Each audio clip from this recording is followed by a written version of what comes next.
بسم اللہ الرحمن الرحیم۔ شروع اللہ کے نام سے جو بڑا مہربان نہایت رحم والا ہے۔ اسکول آف اسلام کے تمام سامعین کو السلام علیکم ورحمۃ اللہ وبرکاتہ۔ آج ہم آپ کو بتائیں گے عید الاضحیٰ پر جانور کی قربانی کا درست اور اسلامی طریقہ۔ قربانی ایک اہم عبادت اور شعائر اسلام میں سے ہے۔ زمانہ جاہلیت میں بھی اس کو عبادت سمجھا جاتا تھا، مگر بتوں کے نام پر قربانی کرتے تھے۔ اسی طرح آج تک بھی دوسرے مذاہب میں قربانی مذہبی رسم کے طور پر ادا کی جاتی ہے۔ بتوں کے نام پر یا مسیح کے نام پر قربانی کرتے ہیں۔ سورۃ الکوثر میں اللہ تعالیٰ نے اپنے رسول اکرم صلی اللہ علیہ وآلہ وسلم کو حکم دیا ہے کہ جس طرح نماز اللہ کے سوا کسی کی نہیں ہو سکتی، قربانی بھی اسی کے نام پر ہونی چاہیے۔ فَصَلِّ لِرَبِّكَ وَانْحَرْ، اس کا یہی مفہوم ہے، اور دوسری ایک آیت میں اسی مفہوم کو دوسرے عنوان سے اس طرح بیان فرمایا ہے۔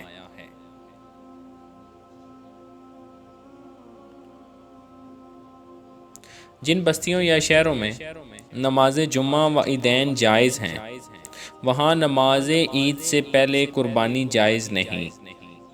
اگر کسی نے نماز عید سے پہلے قربانی کر دی تو اس پر دوبارہ قربانی لازم ہے۔ البتہ چھوٹے گاؤں جہاں جمعہ و عیدین کی نمازیں نہیں ہوتی، یہ لوگ 10ویں تاریخ کی صبح صادق کے بعد قربانی کر سکتے ہیں۔ ایسے ہی کسی عذر کی وجہ سے نماز عید پہلے دن نہ ہو سکے تو نماز عید کا وقت گزر جانے کے بعد قربانی درست ہے۔ قربانی کے جانور کے حوالے سے بکرا، دمبا، بھیڑ ایک ہی شخص کی طرف سے قربانی کیا جا سکتا ہے۔ گائے، بیل، بھینس اور اونٹ، اس میں 7 حصے ہوتے ہیں۔ یہ 7 آدمیوں کی طرف سے ایک کافی ہے، بشرطے کہ سب کی نیت ثواب کی ہو، کسی کی نیت محض گوشت کھانے کی نہ ہو۔ قربانی کا طریقہ۔ اپنی قربانی کو خود اپنے ہاتھ سے ذبح کرنا بہت افضل ہے۔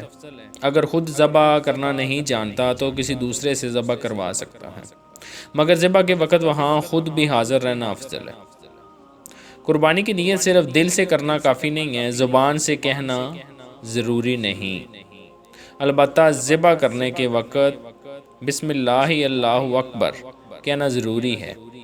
سنت ہے کہ جب جانور ذبح کرنے کے لیے قبلہ رو لٹائیں تو یہ دعا پڑھیں: انی وجہت وجہی للذی فطر السماوات والارض حنیفا وما انا من المشرکین ان صلاتی ونسکی ومحیای ومماتی للہ رب العالمین۔ اور جب آپ جانور ذبح کر لیتے ہیں تو اس کرنے کے بعد یہ دعا پڑھیے: اللہم تقبلہ منی کما تقبلت من حبیبک محمد و خلیل ابراہیم علیہ السلام۔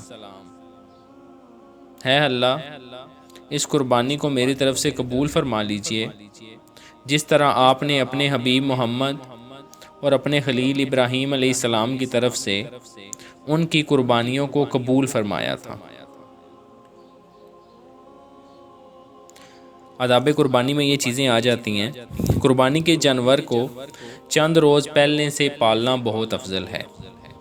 قربانی کے جانور کا دودھ نکالنا یا اس کے بال کاٹنا جائز نہیں۔ اگر کسی نے ایسا کر لیا تو دودھ اور بال یا ان کی قیمت کا صدقہ کرنا واجب ہے۔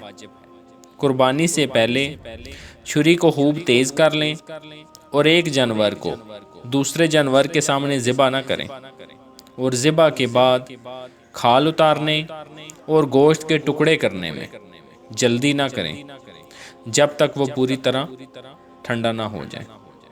اللہ تعالیٰ کی ذات ہم سب کو اس کو سمجھنے اور اس پر عمل کرنے کی توفیق عطا فرمائے۔ مزید اسلامک ویڈیوز کے لیے ہمارے چینل کو لازمی سبسکرائب کریں۔